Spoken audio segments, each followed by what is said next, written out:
muli sa ating mga kababayan, lalo na doon sa kung saan man ginawa ang ASEAN meeting, no?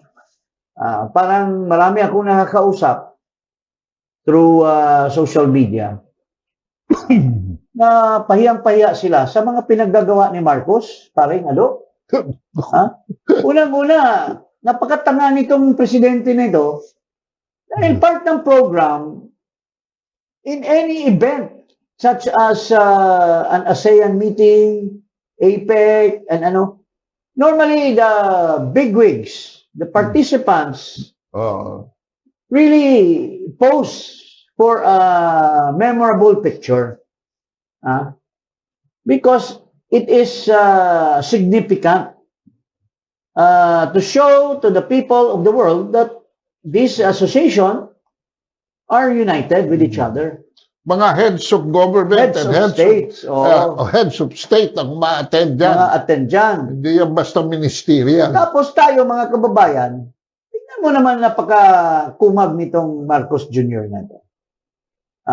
Our country has spent so much money to send him as our representative. Taxpayers' money are spent for him to represent us in this meeting. And this meeting is significant in the sense that because of the round table, umabot na sa point na tayo naman ang mag-host or we are now the incoming for 2026. For 2026.